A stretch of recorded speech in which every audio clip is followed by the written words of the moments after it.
अक्सर ऐसा होता है कि एनिमे मांगा को अडेप्ट करता है। जैसे ड्रैगन बॉल जी के एनिमे ने ड्रैगन बॉल की मांगा को अडेप्ट किया था, लेकिन ड्रैगन बॉल सुपर के साथ ऐसा कुछ भी नहीं है। जब ड्रैगन बॉल सुपर आ रहा था तो उसकी मांगा भी उसके साथ ही चल रही थी और ये दोनों एक साथ चल रहे थे, तो इन दोनों की स्टोरी अलग अलग चल रही थी। मांगा के अंदर कुछ और हो रहा होता है और एनिमे के अंदर कुछ और। कुछ चीज़ें एनिमे के अंदर होती है और मांगा में नहीं होती, और कुछ चीज़ें जो होती हैं वो मांगा के अंदर होती हैं और सिर्फ मांगा के अंदर ही होती हैं, वो हमें कभी भी एनिमे के अंदर नहीं दिखती। और ऐसे बहुत सारे डिफरेंस हैं एनिमे और मांगा के अंदर ड्रैगन बॉल सुपर की, जिनमें से शायद तुम्हें पता भी ना हो। अगर तुमने ड्रैगन बॉल सुपर की मांगा पढ़ ली है तो तुम समझ जाओगे कि इसमें कितने डिफरेंस हैं, लेकिन अगर तुमने ये नहीं पढ़ी है तो आज मैं तुम्हें टॉप 10 डिफरेंस दिखाने वाला हूँ ड्रैगन बॉल सुपर की एनिमे और मांगा के बीच में। और नीचे कमेंट करके बताओ कौन सा बेहतर है, एनिमे या मांगा। और वीडियो शुरू करने से पहले प्लीज़, तुम लोगों में से बहुत से लोगों ने सब्सक्राइब नहीं किया है तो जल्दी से सब्सक्राइब कर लो और मुझे 100 के रीच करने में मेरी हेल्प कर दो। और इंस्टाग्राम पे फॉलो करना मत भूलना और इस वीडियो को लाइक कर देना। So let's go. Number 10, super Saiyan God. Dragon Ball super के पहले आर्क के अंदर Goku super Saiyan God achieve कर लेता है, और सुपर सैयन गॉड में वीरस से लड़ने के बाद वो पूरे के पूरे ड्रैगन बॉल सुपर के अंदर इसको इस्तेमाल ही नहीं करता, ना ही यूनिवर्स 6 आर्क के अंदर, ना ही गोकू ब्लैक आर्क के अंदर, और फाइनली जाकर टोर्नेडो ऑफ पावर के अंदर वो इसको इस्तेमाल करता है, वो भी सीरीज के एंड में। जबकि ये फॉर्म बहुत काम की है और इसको बहुत बार यूज किया जा सकता है, लेकिन मांगा के अंदर ऐसा नहीं है। मांगा के अंदर गोकू और वेजिटा दोनों सुपर सैयन गॉड इस्तेमाल करते हैं। जब गोकू हिस्ट्री लड़ रहा होता है तो सुपर सैयन ब्लू जाने से पहले सुपर सैयन गॉड में ट्रांसफॉर्म होता है, और गोकू ब्लैक आर्क के अंदर वेजिटा सुपर सैयन गॉड इस्तेमाल करता है। जबकि हमने पहली बार सुपर सैयन गॉड को ब्रॉली मूवी के अंदर देखा था, और एनिमे के अंदर हमने एक दफ़ा भी सुपर सैयन गॉड वेजिटा नहीं देखा, लेकिन मांगा के अंदर वेजिटा सुपर सैयन गॉड को सुपर सैयन ब्लू के साथ इस्तेमाल कर रहा था। जिस तरह गोकू सुपर सैयन ब्लू और सुपर सैयन गॉड को इस्तेमाल कर रहा था डिस्पो से लड़ते वक्त, वो स्पीड के लिए तो सुपर सैयन गॉड इस्तेमाल करता है, लेकिन जब अटैक करने की बारी हो तो वो सुपर सैयन ब्लू में ट्रांसफॉर्म हो जाते हैं सिर्फ एक ही सेकंड के लिए। और मांगा के अंदर वेजिटा इसको गोकू ब्लैक आर्क में इस्तेमाल कर रहा था, और ये सिर्फ मांगा के अंदर होता है। Number 9, Kaioken times 10। Universe 6 versus universe 7 tournament के अंदर Goku super Saiyan blue Kaioken times 10 use करता है, और ये टेक्निक उसकी बहुत पुरानी टेक्निक है जो कि वो पहली बार सैयन सागा में इस्तेमाल करता है। और सुपर सैयन अचीव करने के बाद उसने ये टेक्निक कभी इस्तेमाल नहीं करी, क्योंकि इस टेक्निक में की कंट्रोल की ज़रूरत होती है, और सुपर सैयन के अंदर कोई भी की कंट्रोल नहीं है, बल्कि वो फॉर्म तो रेज से बनी है, इसलिए गोकू अगर उसके साथ कायोकेन इस्तेमाल करेगा तो उसकी पूरी बॉडी फट जाएगी। लेकिन सुपर सैयन ब्लू में ऐसा कुछ भी नहीं है, और सुपर सैयन ब्लू इस्तेमाल करने के लिए की कंट्रोल होना बहुत ही ज़रूरी है, जिसका मतलब गोकू आप कायोकेन को भी यूज़ कर सकता है सुपर सैयन ब्लू के साथ, और वो ये करता भी है यूनिवर्स 6 आर्क के अंदर जब वो हेड से लड़ रहा होता है एनिमे के अंदर। और मांगा के अंदर गोकू कभी भी कायोकेन इस्तेमाल नहीं करता, और गोकू सिर्फ एनिमे के अंदर ही कायोकेन इस्तेमाल करता है। ये टेक्निक सबसे बेस्ट और सबसे अच्छी टेक्निक में से एक है, लेकिन पता नहीं क्यों मांगा के अंदर इसको इस्तेमाल ही नहीं करते, और ये सिर्फ एनिमे के अंदर होता है। Number 8, super Saiyan blue mastered. अब जबकि सुपर सैयन ब्लू कायोकेन मांगा के अंदर नहीं है तो उसके अंदर है सुपर सैयन ब्लू मास्टर्ड। जिस तरह सेल सागा के अंदर गोकू ने सुपर सैयन को मास्टर कर लिया था, उसी तरह वो ड्रैगन बॉल सुपर के अंदर सुपर सैयन ब्लू को भी मास्टर कर लेता है, और उसकी सुपर सैयन ब्लू पहले से भी ज़्यादा स्ट्रॉन्ग बन जाती है, और वो बहुत ज़्यादा स्ट्रॉन्ग बन जाता है।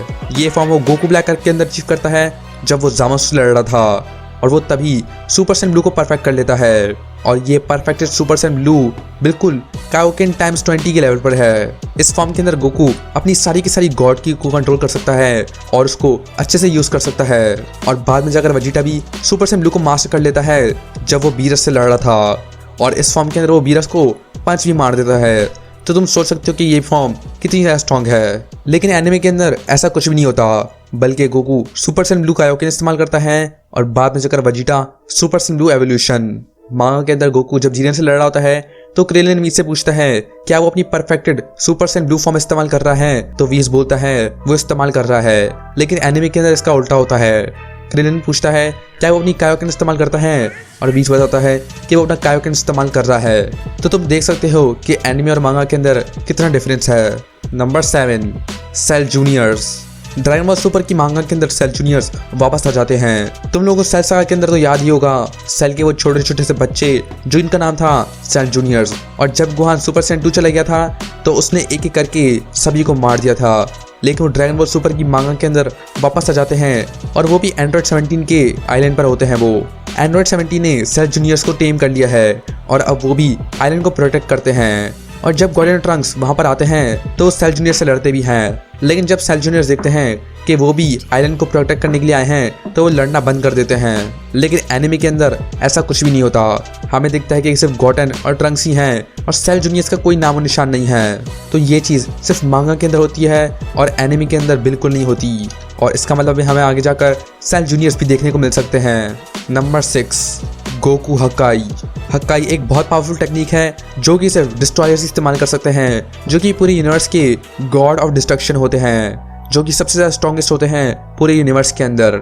और इनकी टेक्निक का नाम है हक्काई, जिनसे किसी को भी इरेज किया जा सकता है और वो ना ही जाएगा हेल के अंदर या हेवन के अंदर, वो पूरे एग्जिस्टेंस से मिट जाएगा। और ये टेक्निक वीरस जामासु पर भी इस्तेमाल करता है, वो भी गोकू की आंखों के सामने। और बाद में जाकर गोकू जामासु से लड़ते हुए ये टेक्निक इस्तेमाल करता है। वो अपने हाथ को पावर अप करता है और अपना हाथ खोल के मर्द जामासु को हक्काई कर देता है, लेकिन गोकू की हक्काई इनकम्प्लीट होती है और जामासु से बच जाता है। लेकिन एनिमे के अंदर ऐसा कुछ भी नहीं होता और गोकू कभी भी हक्काई इस्तेमाल नहीं करता और कुछ भी इस्तेमाल नहीं करता। लेकिन मांगा के अंदर गोकू हक्काई को इस्तेमाल करता है वही मर्द जामासु पर, और उसकी आधी बॉडी इरेज भी हो जाती है। गोकू ये टेक्निक इस्तेमाल करता है जब वो अपनी super Saiyan blue perfected form के अंदर होता है और वो अपनी सारी एनर्जी को अपने हाथ में लेके उससे हक्काई करने की कोशिश करता है। लेकिन जामासु इससे बच जाता है जब वो माई को बीच में ले आता है। और ये मांगा के सबसे बेस्ट मोमेंट्स में से एक है, क्योंकि गोकू एक ऐसी टेक्निक इस्तेमाल कर रहा है जो कि सिर्फ डिस्ट्रॉय इस्तेमाल कर सकते हैं, और एनिमे के अंदर ऐसा कुछ भी नहीं होता। Number 5, Ultra Instinct Sign. Anime के अंदर जब गोकू यूनिवर्स 7 का स्पिरिट बॉम्ब जीरन पर फेंक देता है तो जीरन उसको वापस पीछे कर लेता है, और तभी गोकू अपने ही स्पिरिट बॉम्ब में गिर जाता है और एक बहुत बड़ा ब्लास्ट होता है। सबको लगता है कि गोकू मर गया, लेकिन तभी गोकू वापस आता है, वो भी एक नए ऑरा के साथ, और Goku Ultra Instinct Sign form के अंदर होता है। गोकू ने यूनिवर्स 7 के स्पिरिट बॉम्ब की एनर्जी को अब्सॉर्ब कर लिया और अपनी ये फॉर्म पा ली। लेकिन मांगा के अंदर ऐसा कुछ भी नहीं होता है। मांगा के अंदर मास्टर रोशी जीरन से लड़ता है और वो भी जीरन के सारे अटैक्स को डॉज कर रहा होता है, बिल्कुल अल्ट्रा इंस्टिंक्ट की तरह। और ये बहुत ही ज़्यादा शॉकिंग है क्योंकि सिर्फ मास्टर रोशी ही है जो जीरन के सामने टिक भी पा रहा है, और एनिमे के अंदर ऐसा कुछ भी नहीं होता। जब गोकू मास्टर रोशी को देखता है तो वो अपने सारे मास्टर्स को याद करता है और वो क्या सिखा रहे थे कि फालतू की मूवमेंट करना और अपनी थोड़ी सी भी एनर्जी वेस्ट करना कितना ज़्यादा बेकार है, और उसको तभी 20 की बातें भी याद आती हैं। लेकिन जब मास्टर रोशी एलिमिनेट हो जाता है तभी गोकू अल्ट्रा इंस्टिंक्ट समझ जाता है और उसमें ट्रांसफॉर्म हो जाता है, और ये मांगा के अंदर सबसे बेस्ट मोमेंट्स में से एक है। Number 4, Goku versus hit. Anime के अंदर गोकू वर्सेस हिट बिल्कुल सिंपल होता है। गोकू अपनी बेस फॉर्म में होता है और वो हिट के अटैक्स को प्रेडिक्ट करने की कोशिश कर रहा होता है। बाद में वो सुपर सैयन ब्लू चला जाता है और हिट को भी ओवर पावर कर लेता है, लेकिन हिट अपने आप को इम्प्रूव कर लेता है उसी मोमेंट पर और अपने टाइम स्किप को और भी ज़्यादा अच्छा कर लेता है, जिससे गोकू कुछ भी नहीं कर पा रहा होता है। और तभी गोकू कायोकेन इस्तेमाल करता है ताकि वो हिट को ओवर पावर कर सके, और वो हिट को ओवर पावर भी कर देता है। लेकिन मांगा के अंदर कुछ अलग होता है। बेस फॉर्म के अंदर गोकू समझ जाता है कि हिट के हाथ हिलते हैं जब वो टाइम स्किप इस्तेमाल करता है, और इसी को देखकर वो हिट की मूवमेंट को प्रेडिक्ट कर सकता है। और एनिमे के अंदर ऐसा कुछ भी नहीं होता। और बाद में जाकर डिस्पो भी हिट के हाथों की वाइब्रेशन सुनकर उसकी टाइम स्किप को प्रेडिक्ट कर लेता था। लेकिन गोकू और हिट की फाइट में हमें एक और बात पता चलती है जो कि 20 बताता है, और वो बताता है कि टाइम स्किप सिर्फ उन्हीं लोगों पे काम करेगी जो हिट से ज़्यादा कमज़ोर हो। तो जब गोकू सुपर सैयन गॉड में ट्रांसफॉर्म होता है तो हिट की टाइम स्किप उस पर काम नहीं कर रही होती है, और time skip super Saiyan God पर कोई भी असर नहीं कर रहा था। लेकिन बाद में हिट पावर अप करता है और अपनी फुल पावर में लड़ता है, लेकिन ये भी काम नहीं करता क्योंकि उसी वक्त गोकू सुपर सैयन ब्लू में ट्रांसफॉर्म हो जाता है। लेकिन एनिमे के अंदर इसका बिल्कुल उल्टा होता है। जब Goku super Saiyan blue Kaioken इस्तेमाल कर रहा होता है तब हिट अपने आप को इतना इंप्रूव कर लेता है कि वो 0.1 सेकंड से 0.5 सेकंड तक पहुंच जाता है और अपने टाइम स्किप को इतना ज़्यादा इंप्रूव कर लेता है। लेकिन मांगा के अंदर ऐसा कुछ नहीं होता, और क्योंकि हिट गोकू से कमज़ोर है उस पर टाइम स्किप असर नहीं करने वाला। Number 3, Trunks new form. Anime के अंदर ट्रंक्स रेज करने के बाद एक नई फॉर्म अचीव कर लेता है, ट्रंक्स रेज फॉर्म। और हमें नहीं पता ये फॉर्म कहाँ से आई और ट्रंक्स ने कैसे अचीव करी, लेकिन ये बहुत ज़्यादा स्ट्रॉन्ग होती है और हमें इसके बारे में कुछ भी नहीं पता। बाद में जाकर ट्रंक्स सबकी एनर्जी इकट्ठा कर लेता है बिल्कुल एक स्पिरिट बॉम्ब की तरह, और उस सारी एनर्जी से एक स्पिरिट स्वॉर्ड बनाता है, और उसी की वजह से वो जामासु से लड़ पा रहा होता है और उसको उससे मारता है। और जामासु मरने के बाद पूरे यूनिवर्स बनने की कोशिश करता है और सारे कॉस्मोस में ट्रांसफॉर्म होने लग जाता है और तभी ज़ेनो आ जाता है और सब कुछ इरेज हो जाता है। लेकिन मांगा के अंदर ऐसा कुछ भी नहीं होता। ना ही ट्रंक्स अपनी नई फॉर्म अचीव करता है, ना ही ट्रंक्स स्पिरिट बॉम्ब बनाता है। मांगा के अंदर गोकू ब्लैक और ज़मासु का फ्यूजन ग्लिच करने लग जाता है क्योंकि उन दोनों का फ्यूजन एक मॉर्टल की बॉडी और एक सुप्रीम का एका था, इसलिए उनका फ्यूजन खत्म होने लग जाता है। और इसी मोमेंट का फायदा उठाकर ट्रंक्स उन्हें बीच में से काट देता है। लेकिन वो मरते नहीं हैं, बल्कि उनके क्लोन बन जाते हैं और जितना उनको मारो उनके और भी ज़्यादा क्लोन बन जाते हैं और उनके इतने ज़्यादा क्लोन बन जाते हैं कि वो करोड़ों में बदल जाते हैं। और इसी मोमेंट पर गोकू को ज़ेनो को बुलाना पड़ जाता है और ज़ेनो पूरी टाइमलाइन को इरेज कर देता है। तो मांगा और एनिमे की एंडिंग बिल्कुल सेम ही थी, लेकिन दो अलग चीज़ें होती हैं। मांगा के अंदर ट्रंक्स ने कोई नई फॉर्म अचीव नहीं करी और ना ही कोई स्पिरिट बॉम्ब बनाया और ना ही ज़ामासु को बीच में से काट दिया। Number 2, Zen exhibition match. Anime के अंदर यूनिवर्स 7 और यूनिवर्स 9 एक दूसरे से फाइट करते हैं ज़ेन एग्जीबिशन मैच के अंदर। और यूनिवर्स 7 की टीम में होते हैं गोकू, गोहान और माजिन बू, और यूनिवर्स 9 की टीम में होते हैं the trio of danger. Goku, Gohan और माजिन बू इन सबको हरा लेते हैं और यूनिवर्स 7 जीत जाता है। लेकिन मांगा के अंदर कुछ और होता है। मांगा के अंदर यूनिवर्स फाइट नहीं करते, बल्कि डिस्ट्रॉयर्स फाइट करते हैं एक दूसरे से।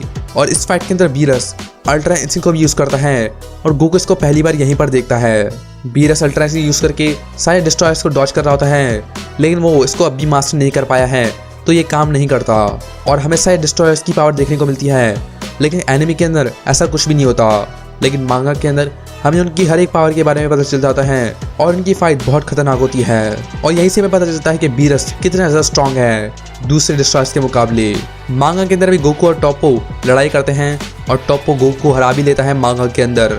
वहीं एनिमे के अंदर ऐसा कुछ भी नहीं होता है और डिस्ट्रॉयर्स कभी भी फाइट नहीं करते ज़ेन एग्जीबिशन मैच के अंदर, और टॉप्पो गोकू को भी नहीं हरा पाता। और इसलिए एनिमे और मांगा बिल्कुल अलग हैं। Number 1, Kale the legendary super Saiyan.